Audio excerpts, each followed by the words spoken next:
On page 394 of our textbook, we read about four distinct stages of European history. The first of these is the discovery, exploration, and conquest and settlement of the New World. The second era is that of the mercantilist empires, which we're going to discuss today.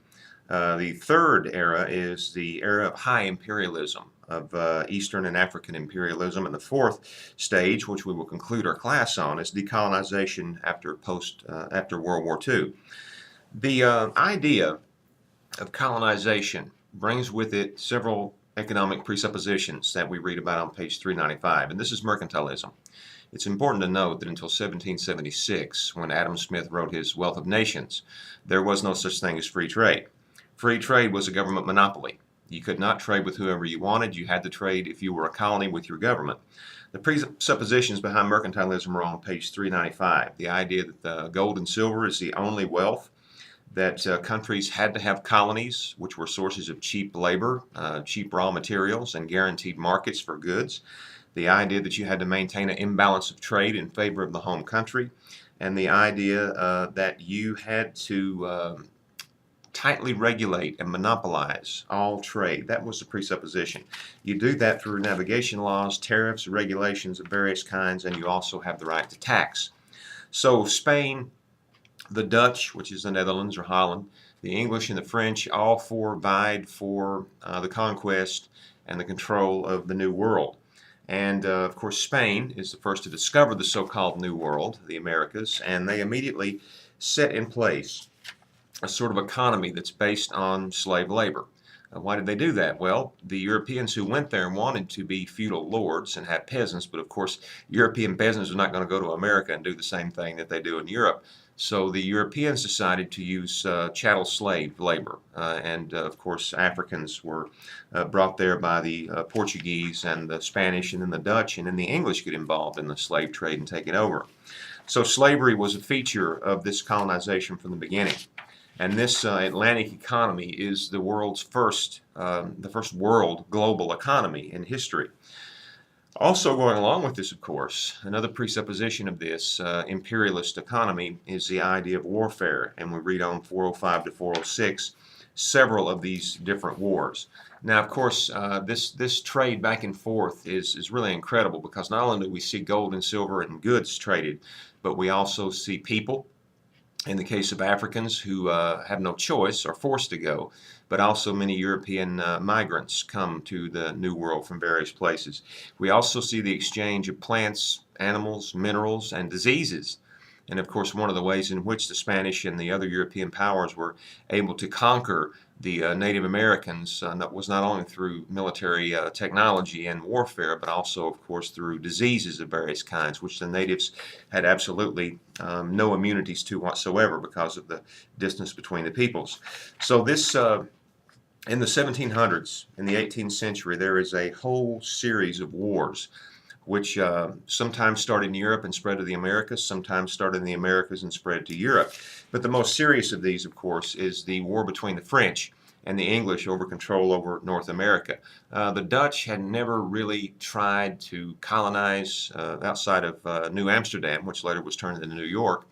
And the French, of course, came for the fur trade in rather small numbers, the single mountain men roaming around in the Ohio Valley, the interior of the country. But the English did come in large numbers, and they and the French fought for control of North America in the French and Indian War of 1756 to 1763, at the end of which, of course, England had control of all of North America except for Quebec, which is now in Canada, and also, of course, Louisiana, especially New Orleans.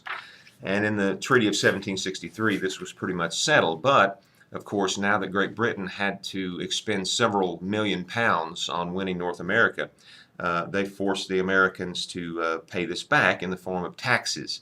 And this, both a tax revolt and the British trying to regulate the Americans killing the Indians and taking their land, because the British were trading directly with the Indians and, of course, didn't want to have to fight all the Indians in North America. There was a massive number, even with all the diseases.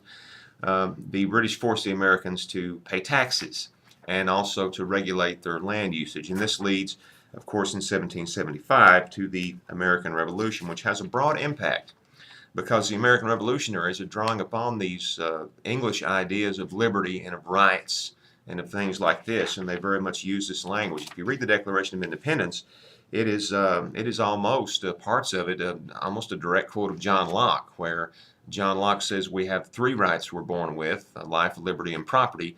And the Declaration of Independence is life, liberty, and pursuit of happiness. But of course, property is the cornerstone of the American law code if you ever read into it.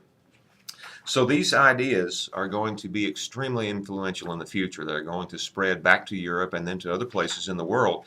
And it's going to lead in a couple of chapters now to the French Revolution and to slave uprisings. And it's going to become, in the future, the American idea of a republic is going to become another one of these models that we've talked about. Chapter 17 deals with these ideas and how they circulate. The ideas of Sir Isaac Newton and John Locke especially, but others, of course, in the chapter 2, especially Voltaire, Rousseau. I tend to think the highest of Rousseau personally. But Isaac Newton discovered the law of gravity and the concept of natural laws.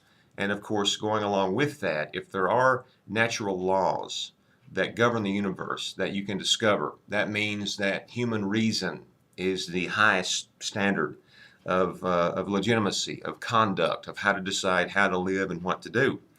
And this is called the age of reason because people believe so highly in the concept of reason, that people could figure out for themselves how the world worked and how they should live and how they should act and how they should organize their societies. If there are natural laws, therefore there must be natural rights that people are born with, and that means that it overturns the idea of the divine right of kings. It overturns the idea of a sovereign monarch that your rights flow from. You're no longer a subject to a monarch. If you're born with rights, you are a citizen. Yes, you're a citizen. That's what they said. You are born with rights. So they're overthrowing the idea of the sovereignty of monarchs and embracing the idea of popular sovereignty, or the sovereignty of people. John Locke, for example, believed in the contract theory of government, that kings rule, that governments govern because the people allow them to, with the expectation that they will rule well and rule wisely. If they don't, then they have broken the contract, and the people have the right to overthrow those governments, to dispossess those kings, and to create a better government or a better system of government in their countries. Locke also believed in the tabula rasa, or the blank slate, which said that people are not born evil. They're born as a blank piece of paper, as a blank slate. And if you have a situation where the people are evil or people are corrupt, that means that you have an evil and corrupt government and society, and you need to use your human reason to transition to a better kind of society, and also, of course, to use education. So along with that come the ideas of religious and to some extent political toleration, and also placing a great value on education, which all the philosophes on page 419, getting up into chapter 17, all the philosophes believe very highly in the idea of education, of critical thinking, of toleration, of deism on page 420, which is religion which is not superstitious, but it is a religion based on reason. Also, of course, Spinoza and other Jewish thinkers in the Age of Enlightenment also embraced these ideas. So these Enlightenment ideas, even in Islam, these Enlightenment ideas are going to lead to a growth in education, in critical thinking, in scientific-based thinking, believing that people can understand the world around them using their reason, that we can come up with hypotheses that we can test through observation. And of course, Adam Smith's Wealth of Nations on 423 posits the very radical idea of free trade, that you can allow people to not be subject to a government monopoly, but decide for themselves what kind of economic activity they wanted to take on, which leads to the idea of laissez-faire economic thought, which favors a limited role of the government in economic life. So read chapter 17, read more into the ideas behind these revolutions, because it's going to become very important in the next chapter, in chapter 18, the French Revolution.